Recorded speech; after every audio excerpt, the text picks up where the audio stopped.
दोस्तों, आज दिल्ली के अरुण जेटली स्टेडियम में टीम इंडिया और वेस्ट इंडीज के बीच में जबरदस्त टक्कर देखने को मिला, जहां पर पहले बल्लेबाजी करने उतरी टीम इंडिया के बल्लेबाजों खासकर यशस्वी जायसवाल ने साई सुदर्शन के साथ मिलकर चौकों की बारिश करते हुए वेस्ट इंडीज के गेंदबाजों की खूब धुनाई किया। जी हां दोस्तों, इस वीडियो में हम आपके टीम इंडिया और वेस्ट इंडीज के बीच हुए इस महामुकाबले की पूरी हाइलाइट्स बताएंगे, तो वीडियो को अंत तक जरूर देखिए। और अगर आपको भी भारत वेस्ट इंडीज के बीच में खेला गया ये रोमांचक मुकाबला पसंद आया हो तो हमारी इस वीडियो को दिल से एक लाइक जरूर कर दीजिए। अब आपको सीधा हाइलाइट्स को दिखाते हैं। दोस्तों, जैसा कि आप सभी को पता ही है कि अभी वेस्ट इंडीज और टीम इंडिया के बीच में 2 मैच की टेस्ट सीरीज खेली जा रही है। पहले टेस्ट मैच को टीम इंडिया ने धमाकेदार अंदाज में अपने नाम कर लिया था और अब दूसरा मुकाबला दिल्ली के ऐतिहासिक अरुण जेटली स्टेडियम में खेला जा रहा है। इस मुकाबले को देखने के लिए पूरा स्टेडियम लाखों दर्शकों से खचाखच भरा हुआ था। इस मुकाबले में सिक्का उछाला गया तो किस्मत ने टीम इंडिया का साथ दिया। भारतीय कप्तान शुभमन गिल ने टॉस जीतकर बल्लेबाजी करने का फैसला किया और वेस्ट इंडीज को उन्होंने गेंदबाजी करने के लिए आमंत्रित कर दिया। 9:30 बजते ही मुकाबला पूरी तरीके से शुरू हो गया। टीम इंडिया की तरफ से ओपनिंग करने के लिए हर बार की तरह 2 खूंखार बल्लेबाज यशस्वी जायसवाल और केएल राहुल की खतरनाक जोड़ी मैदान पर उतरी। दोनों बल्लेबाजों के कंधों पर भारत को तेज शुरुआत दिलाने की जिम्मेदारी थी। वहीं दूसरी तरफ वेस्ट इंडीज की तरफ से गेंदबाजी करने के लिए पहले ओवर लेकर आए जेडन सील्स अपने खतरनाक गेंदबाजी से जायसवाल को खूब चकमा दे रहे थे और उन्होंने पहले ओवर में भारतीय टीम का खाता भी नहीं खुलने दिया। दूसरे ओवर में वेस्ट इंडीज के कप्तान रोस्टन चेस ने गेंदबाजी करने के लिए एंडरसन फिलिप को भेज दिया।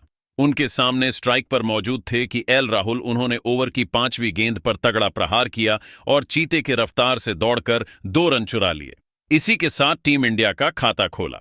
तीसरे ओवर में जायसवाल और राहुल दोनों बल्लेबाजों ने सिर्फ सिंगल की सहायता से ही काम चलाया और 2 रन जोड़े। 3 ओवर के समाप्ति के बाद टीम इंडिया का स्कोर बिना किसी विकेट के नुकसान पर 4 रन था। वेस्ट इंडीज की तरफ से चौथा ओवर लेकर आए एंडरसन फिलिप की दूसरी गेंद को कल राहुल ने लेग साइड की दिशा में धकेल दिया।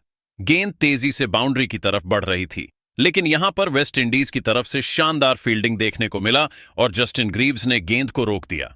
लेकिन तब तक राहुल ने तेजी से दौड़कर 2 रन बटोर लिए और स्ट्राइक अपने पास ही रखा।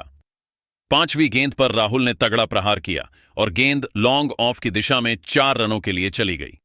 यह है टीम इंडिया के इस पारी का पहला बाउंड्री था। 5वें ओवर में जायसवाल ने भी अपने बल्लेबाजी करने का अंदाज बदलाव और ओवर के अंतिम गेंद पर सनसनाता हुआ चौका लगाकर टीम इंडिया के स्कोर को रॉकेट की रफ्तार से आगे बढ़ाया। 5 ओवर की समाप्ति के बाद टीम इंडिया का स्कोर बिना किसी विकेट के नुकसान पर 14 रन बन चुका था। यशस्वी जायसवाल और केएल राहुल दोनों बल्लेबाज पूरी तरीके से मैदान पर सेट हो चुके थे और टीम इंडिया के स्कोर को आगे बढ़ा रहे थे, जबकि दूसरी तरफ वेस्ट इंडीज की टीम को विकेट की तलाश थी। अगले 2-3 ओवर में दोनों बल्लेबाजों ने समझदारी के साथ काम लेते हुए सिंगल डबल की सहायता से ही काम चलाया। 9वें ओवर में वेस्ट इंडीज के कप्तान रोस्टन चेस ने रणनीति बनाई और फील्डिंग में बदलाव किया। साथ ही विकेट की तलाश में बॉलिंग अटैक पर सील्स को लगाया। उनके सामने स्ट्राइक पर यशस्वी जायसवाल मौजूद थे। उन्होंने ओवर की दूसरी गेंद पर सिंगल लेकर स्ट्राइक केएल राहुल को दे दिया। जैसे ही स्ट्राइक राहुल के पास आई, उन्होंने तो तूफान मचाकर रख दिया और ताबड़तोड़ अंदाज में बल्लेबाजी करते हुए ओवर की 5वीं गेंद पर जबरदस्त चौका लगाकर वेस्ट इंडीज के सारे रणनीतियों पर पानी फेर दिया है। इसके बाद भी उनका तूफान रुकने का नाम नहीं लिया और ओवर की अंतिम गेंद पर एक और तगड़ा चौका झड़कर सील्स को घुटने टेकने के लिए मजबूर कर दिया। सील्स का यह ओवर इंडीज के लिए काफी महंगा साबित हुआ और उन्होंने अपने इस ओवर में 9 रन लुटा दिए। 10वें ओवर में वेस्ट इंडीज के कप्तान रोस्टन चेस ने गेंदबाजी करने के लिए जस्टिन ग्रीव्स को बुला लिया, जिनका स्वागत यशस्वी जायसवाल ने अपने अंदाज में चौका लगाकर किया। 10 ओवर की समाप्ति के बाद टीम इंडिया का स्कोर बिना किसी विकेट के नुकसान पर 29 रनों तक पहुंच गया था। जहां एक छोर से केएल राहुल चौकों की बारिश करते हुए टीम इंडिया के स्कोर को तेजी से आगे बढ़ा रहे थे, तो वहीं दूसरी तरफ यशस्वी जायसवाल भी कंधे से कंधा मिलाकर उनका भरपूर साथ दे रहे थे, जबकि वेस्ट इंडीज की टीम को इस मुकाबले में बने रहने के लिए विकेट की सख्त जरूरत थी।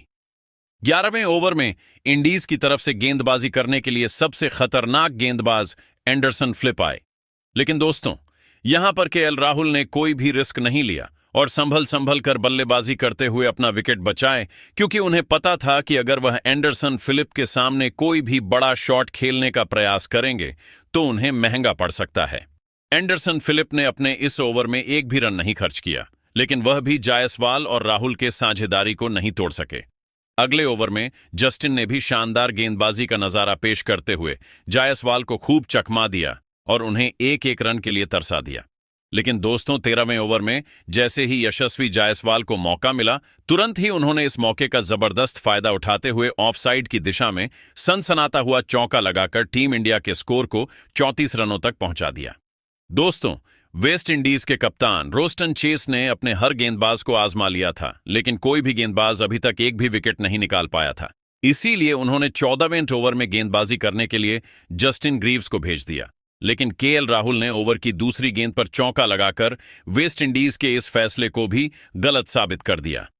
15 ओवर की समाप्ति के बाद टीम इंडिया का स्कोर बिना किसी विकेट के नुकसान पर 41 रनों तक पहुंच गया।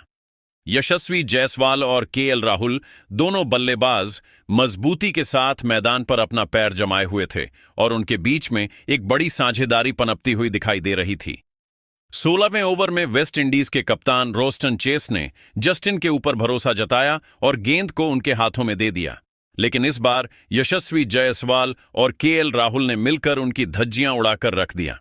जहां एक तरफ तूफानी बल्लेबाजी करते हुए जायसवाल ने दूसरी गेंद पर चौका लगाया, तो वहीं आतंक का दूसरा नाम बनते हुए केएल राहुल ने भी चौथी गेंद पर जबरदस्त चौका लगाकर जस्टिन ग्रीव्स को खून के आंसू रोने के लिए मजबूर कर दिया। जायसवाल और राहुल ने मिलकर जस्टिन के इस ओवर में 10 रन ठोक डाले और इसी के साथ टीम इंडिया का स्कोर 50 रनों के आंकड़े को पार कर गया और दोनों बल्लेबाजों के बीच में अर्धशतकीय साझेदारी भी पूरी हो गई। 17वें ओवर में वेस्ट इंडीज के बॉलिंग स्पेल में बदलाव देखने को मिला और कप्तान रोस्टन चेस ने गेंदबाजी करने के लिए ख्यारी पियरे को बुला लिया। उनके सामने स्ट्राइक पर मौजूद थे केएल राहुल। ताबड़तोड़ अंदाज में बल्लेबाजी करते हुए राहुल ने ओवर की दूसरी गेंद पर 79 मीटर का गगनचुंबी लगाकर वेस्ट इंडीज के खेमे में हाहाकार मचा दिया। 17 ओवर की समाप्ति के बाद टीम इंडिया का स्कोर बिना किसी विकेट के नुकसान पर 68 रनों तक पहुंच गया था। वहीं राहुल धीरे धीरे अपने अर्धशतक की तरफ बढ़ रहे थे। तभी दोस्तों, 18वें ओवर में वेस्ट इंडीज के कप्तान रोस्टन चेस ने गेंदबाजी करने के लिए जोमेल वॉरिकन को बुला लिया और वॉरिकन ने आते ही ओवर की तीसरी गेंद पर राहुल को अपने जाल में फंसाया। राहुल ने क्रीज से बाहर निकलकर बड़ा शॉट खेलने का प्रयास किया, लेकिन तुरंत विकेटकीपर टेविन इमलाक ने स्टंपिंग करके उन्हें पवेलियन का रास्ता दिखा दिया। इस तरीके से टीम इंडिया का पहला विकेट गिर गया। केएल राहुल 5 चौके और 1 की सहायता से 38 रन बनाकर वापस लौट गए। राहुल का विकेट गिरने के बाद अब यशस्वी जायसवाल का साथ देने के लिए मैदान पर उतरे साईं सुदर्शन, उनके चेहरे पर विकेट गिरने का दबाव तो बिल्कुल भी नहीं दिख रहा था और मैदान पर कदम रखते ही सुदर्शन ने चौका लगाकर अपना खाता खोला। 18 ओवर की समाप्ति के बाद टीम इंडिया का स्कोर 1 विकेट के नुकसान पर 62 रनों तक पहुंच गया था। 20वें ओवर में जायसवाल और सुदर्शन ने तूफान मचाकर रख दिया, जहां पर गेंदबाजी कर रहे थे जोमेल वॉर्गिकन। खतरनाक बल्लेबाजी करते हुए जायसवाल और सुदर्शन दोनों बल्लेबाजों ने इस ओवर में एक एक चौका लगाया और 9 रन जोड़ ली। अगले 2 ओवर में वेस्ट इंडीज के गेंदबाजों ने शानदार गेंदबाजी का नजारा पेश करते हुए सुदर्शन और जायसवाल दोनों को खूब चकमा दिया। 23वें ओवर में वेस्ट इंडीज की तरफ से गेंदबाजी करने के लिए खुद कप्तान रोस्टन चेस आए, जिनका स्वागत जायसवाल ने लेग साइड की दिशा में सनसनाता हुआ चौका लगाकर किया। अगले ओवर में सुदर्शन ने भी एक तगड़ा चौका लगाया। 25वें ओवर में वेस्ट इंडीज के कप्तान रोस्टन चेस खतरनाक गढ़वाली करते हुए जायसवाल को परेशान कर रहे थे, लेकिन यहां पर भी जायसवाल ने एक शानदार चौका लॉन्ग ऑन की दिशा में लगा दिया। 25 ओवर की समाप्ति के बाद टीम इंडिया का स्कोर 1 विकेट के नुकसान पर 79 रनों तक पहुंच गया था और पहला सेशन अब धीरे धीरे समाप्ति की तरफ बढ़ रहा था। अगले 2-3 ओवर तक टीम इंडिया के दोनों बल्लेबाजों ने सिंगल डबल की सहायता से कम चलाया और भारतीय टीम के स्कोर को 84 रनों तक पहुंचा दिया। इसी के साथ पहला सेशन खत्म हुआ और लंच ब्रेक का समय हो चुका था। लंच होने तक यशस्वी जायसवाल 40 रनों की तूफानी पारी खेलकर मैदान पर डटे हुए थे, जबकि सुदर्शन 16 रन बनाकर उनका साथ दे रहे थे। लंच ब्रेक के बाद जब दूसरा सेशन शुरू हुआ तो जायसवाल और सुदर्शन दोनों ने अटैकिंग पारी खेलने का पूरा मन बना लिया था। 29वें ओवर में वेस्ट इंडीज की तरफ से गेंदबाजी करने के लिए आए सील्स। यहां पर तो यशस्वी जायसवाल ने उनकी जमकर धुनाई कर दी। शानदार बल्लेबाजी करते हुए जायसवाल ने ओवर की पहली ही गेंद पर चौका लगा दिया, फिर अगली गेंद को भी चौके में तब्दील कर दिया। अब उन्हें अपना अर्धशतक पूरा करने के लिए सिर्फ 2 रनों की जरूरत थी। ओवर की चौथी गेंद पर जायसवाल ने एक और सनसनाता हुआ चौका लगाया। इसी के साथ उन्होंने तूफानी अर्धशतक ठोक दिया। उनके टेस्ट करियर का यह 12वां अर्धशतक था। उन्होंने बल्ले को हवा में लहराकर इस मोमेंट का सेलिब्रेशन किया। जायसवाल ने जब अपना अर्धशतक पूरा किया तो उसे देखकर साईं सुदर्शन का भी कॉन्फिडेंस बढ़ गया और उन्होंने अगले ओवर में एक तगड़ा चौका जड़ दिया। इस ओवर की समाप्ति के बाद भारतीय टीम का स्कोर 112 रनों तक पहुंच गया था। दोस्तों, यशस्वी जायसवाल और सुदर्शन दोनों बल्लेबाज और जबरदस्त फॉर्म में दिखाई दे रहे थे। उनके बल्लेबाजी को देखकर ऐसा लग रहा था कि आज जो वेस्ट इंडीज के गेंदबाजों से किसी बात का बदला ले रहे हों। जैसे ही दोनों बल्लेबाजों को चांस मिलता था, तुरंत ही वह गेंद को बाउंड्री के बाहर भेज दे रहे थे। जायसवाल और राहुल की खतरनाक गेंदबाजी के सामने वेस्ट इंडीज के बड़े बड़े गेंदबाज घुटने टेकते हुए नजर आ रहे थे। दोनों बल्लेबाजों के बीच में 50 से भी ज्यादा रनों की साझेदारी हो चुकी थी। अब हर ओवर में चौके लग रहे थे, जिसे देखकर तो ऐसा लग रहा था कि शायद टेस्ट क्रिकेट नहीं बल्कि T20 या फिर वनडे मैच चल रहा हो। 35 ओवर की समाप्ति के बाद भारतीय टीम का स्कोर एक विकेट के नुकसान पर 135 रनों तक पहुंच गया था और इस मुकाबले में टीम इंडिया मजबूती के साथ अपना पकड़ बना रखी थी। मुकाबला आगे बढ़ता गया और टीम इंडिया के दोनों बल्लेबाज मिलकर इंडीज के हर गेंदबाज का डटकर मुकाबला कर रहे थे। जायसवाल और सुदर्शन ने शानदार साझेदारी करते हुए टीम इंडिया के स्कोर को 167 रनों तक पहुंचा दिया। अब साईं सुदर्शन अपने अर्धशतक के बेहद करीब पहुंच गए थे। 33वें ओवर में वेस्ट इंडीज के कप्तान रोस्टन चेस ने बल्लेबाजी करने के लिए पियरे को भेज दिया। उनके सामने स्ट्राइक पर मौजूद थे सुदर्शन। समझदारी से काम लेते हुए सुदर्शन ने पहली गेंद को ऑफ साइड की दिशा में धकेल दिया और सिंगल लेकर स्ट्राइक ये सवाल को दे दिया। जायसवाल को तो इसी बात का इंतजार था। जैसे ही स्ट्राइक उनके पास आई, तुरंत उन्होंने अपना असली रूप दिखाते हुए तीसरी गेंद पर तगड़ा चौका लगाकर टीम इंडिया के स्कोर को रॉकेट की रफ्तार से आगे बढ़ाया। पियरे ने अपने इस ओवर में 6 रन खर्च कर दिए। अगले ओवर में यशस्वी जायसवाल ने एक और जबरदस्त चौका लगा दिया। 44 ओवर की समाप्ति के बाद टीम इंडिया का स्कोर एक विकेट के नुकसान पर 159 रन था। वहीं अब साईं सुदर्शन अपने अर्धशतक के बेहद ही करीब पहुंच गए थे। 45वें ओवर में वेस्ट इंडीज की तरफ से गेंदबाजी करने के लिए आए पियरे।